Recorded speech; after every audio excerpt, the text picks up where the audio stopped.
Human psychology paradox की series में हम अपने नेक्स्ट लेवल पे पहुंचेंगे और उसमें आज हम डिस्कशन करेंगे मेंटल हेल्थ के ऊपर कि कितना एक अजीब सा पैराडॉक्स है ना, कितना अजीब से एक सिचुएशन है कि अलग अलग एंगल्स हमारी लाइफ में हमारे एक साइकोलॉजी प्ले करते हैं, एक रोल प्ले करते हैं और हमें कहीं ना कहीं डाइवर्ट करते हैं या डिस्ट्रैक्ट करते हैं या फिर मोटिवेट करते हैं।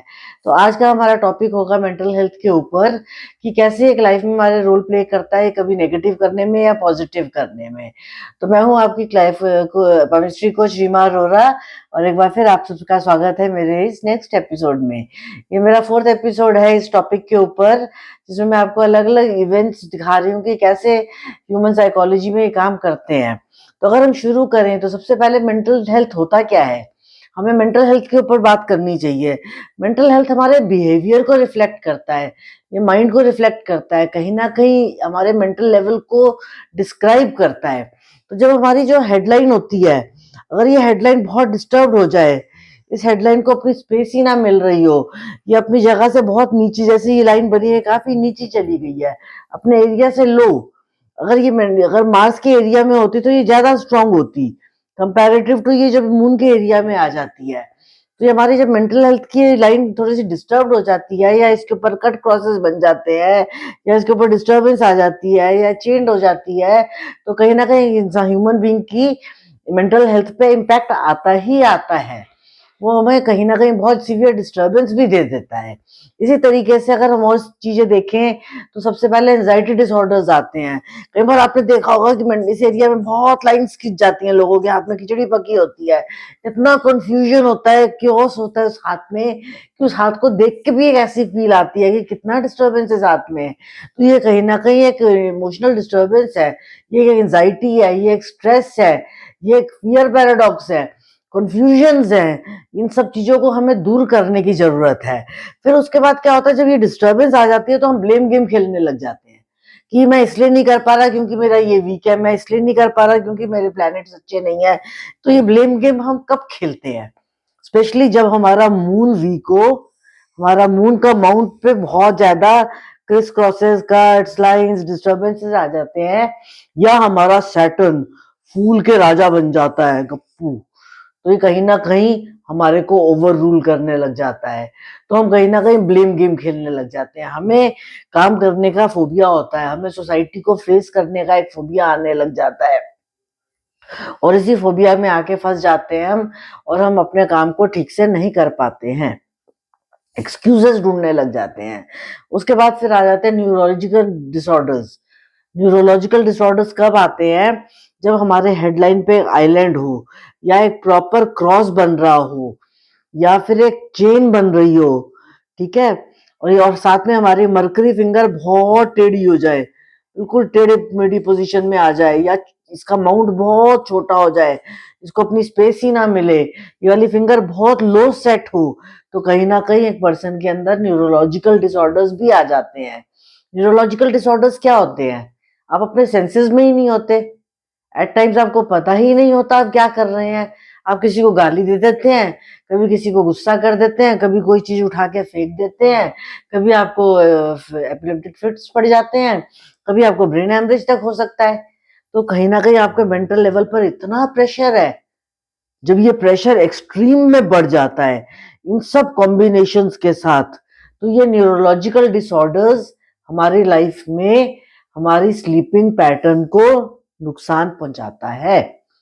जब ये स्लीपिंग पैटर्न को नुकसान जब पहुंचाता है तो हम ऑप्टिमिस्टिक लाइफ नहीं जी पाते, हम पॉजिटिव काम नहीं कर पाते, क्योंकि हम एक रिलैक्स्ड स्टेट ऑफ माइंड में नहीं होते। हमारा जो सबकॉन्शियस माइंड होता है वो पूरा डिस्टर्ब्ड हो जाता है, जो हमारा थॉट प्रोसेस होता है मार्स का वो एक्टिवेट नहीं हो पाता, हमारा प्लूटो ओवर डेवलप्ड हो जाता है, हमारा मरकरी बहुत डिस्टर्ब्ड हो जाता है, हमारा सन एक्टिवेट नहीं हो पाता, हम सोसाइटी में कनेक्ट ही नहीं हो पाते। जब हम सोसाइटी में कनेक्ट नहीं हो पाते और हमें रिजल्ट्स नहीं मिलते, तो जब वो इसलिए हो जाता है क्योंकि हमारा यूरेनस अपने लेवल पे ठीक नहीं होता और हमारे फेट लाइन पे भी ये लाइंस काट रही होती हैं, तो हम सोसाइटी में अपने काम को लेकर ही नहीं पहुंच पाते हैं। हम करना भी चाहें तो हम कर नहीं पाते, क्योंकि जो एक्शन का मार्स है वो भी डिस्टर्ब हो जाता है। तो हमारा एक्शन का मार्स यहाँ पर आके डिस्टर्ब हो जाता है, तो फिर हम काम ही नहीं कर पाते। तो कहीं न कहीं हमारे अंदर स्लीपिंग डिसऑर्डर्स की वजह से न्यूरोलॉजिकल प्रॉब्लम्स इंटरकनेक्टेड हो जाते हैं। और होता क्या है, कई बार हमें ईटिंग डिसऑर्डर्स हो जाते हैं। कोई बाउंड जो बहुत ओवर डेवलप्ड हो जाता है, वो अपना रोल प्ले करने लग जाता है। फॉर एग्जाम्पल सैटर्न, सैटर्न आपकी भूख खत्म कर देता है। मून आपके अंदर पानी की कमी पैदा कर देता है। अगर आपका मून बहुत प्रेस्ड होता है, तो आपका पानी पीने का मन ही नहीं करेगा, आपको पानी अच्छा ही नहीं लगेगा। और हमारी बॉडी ऑलमोस्ट 60% पानी से बनी हुई है। वीनस का अगर हम नेगेटिव इम्पैक्ट देखें, अगर ये बहुत फूल जाए, तो ऐसे लोग क्या करते हैं, जंक फूड खाने लग जाते हैं, चाइनीज फूड खाने लग जाते हैं, चावल ही चावल खाने लग जाते हैं। अगर आपका जुपिटर डिसऑर्डर्ड हो जाए, तो आपको टाइम मैनेजमेंट ही नहीं होता। कभी 2 बजे खाना खा रहे हैं, कभी 5 बजे खा रहे हैं, कभी 8 बजे खा रहे हैं, तो कहीं न कहीं वो भी हमें डिस्टर्ब करता है। तो हमारी ईटिंग हैबिट्स, हमारी स्लीपिंग हैबिट्स, हमारी न्यूरोलॉजिकल सेटिंग्स, ये एंग्जायटी डिसऑर्डर्स, ये सारे रिफ्लेक्ट होने लग जाते हैं हमारे हाथ में, और हमारे हाथ की क्लैरिटी खराब हो जाती है। उसपे भी अगर हमारा ये थंब सप्पल्ड हो जाए, प्रेस्ड हो जाए अपनी जगह से, तो वहाँ पर आकर आप इसको प्रेस करके देखिए, क्या ये वापस आ रहा है? अगर ये वापस नहीं आ रहा, तो ये कहीं न कहीं प्रॉब्लम क्रिएट कर रहा है। तो आपको इन सब चीज़ों को ठीक करने की ज़रूरत है। जब आपके सामने एक क्लाइंट आए, तो आपको सबसे पहले उसको उसके फेट लाइन की प्लस उसके लाइफ लाइन की वैल्यू बतानी है कि you are born to do something. आपकी लाइफ में बहुत कंफर्ट्स हैं और आपकी लाइफ में बहुत सुख है, लेकिन उसके ऊपर से ये खिचड़ी हटानी पड़ेगी। आप बोर्ड पे तब नई चीज लिख सकते हैं जब पुरानी चीज को आप हटा देंगे। तो आपने उसको इसकी वैल्यू बतानी है। आपने उसको सिखाना है कि अपने मार्स को जितना नीट एंड क्लीन रखो, जितना आयरन रिच फूड खाओगे, टाइमली खाओगे, उतने ही आप ऑप्टिमिस्टिक हो जाओगे। आप जब ऑप्टिमिस्टिक हो जाओगे, तो आप काम करने की इच्छुक हो जाओगे। जब आप इच्छुक हो जाओगे, तो आप काम के लिए एक्शन करोगे, और जब आप एक्शन करोगे, तो आप सोसाइटी तक भी पहुंच जाएंगे। ऐसा नहीं है कि आप नहीं पहुंच सकते। आप अपने एनर्जीज को बैलेंस कर पाओगे। आपकी जो एनर्जी लेवल है, यहाँ पर वाइटैलिटी लेवल है, उसको आप बैलेंस कर लोगे। आप अपना ब्लेम गेम खेलना बंद करो।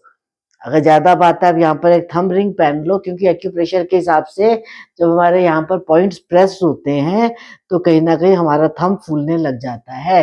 तो अगर किसी का थंब बहुत प्रेस्ड है, तो उसको एक्यूप्रेशर का यहाँ पर ट्रीटमेंट लेना चाहिए, या उसको एक रिंग पहन लेनी चाहिए, थंब रिंग। तो उससे वो उसके वेन्स जब प्रेस होंगे, तो ये फूलने लग जाता है। तो उस कहीं न कहीं उसके अंदर एक कॉन्फिडेंस आना शुरू हो जाता है। तो इस तरीके से आप मेंटल हेल्थ को कंट्रोल कर सकते हैं, और ह्यूमन साइकोलॉजी में इसका बेनिफिट उठा सकते हैं। तो हमारे पॉमिस्ट्री हमें बहुत सपोर्ट करती है कि ह्यूमन साइकोलॉजी को समझो, और एक पर्सन को गलत ट्रैक पे जाने से रोको, उसको सही रास्ता बताओ। आशा करती हूँ ये वीडियो आपको अच्छी लगी होगी।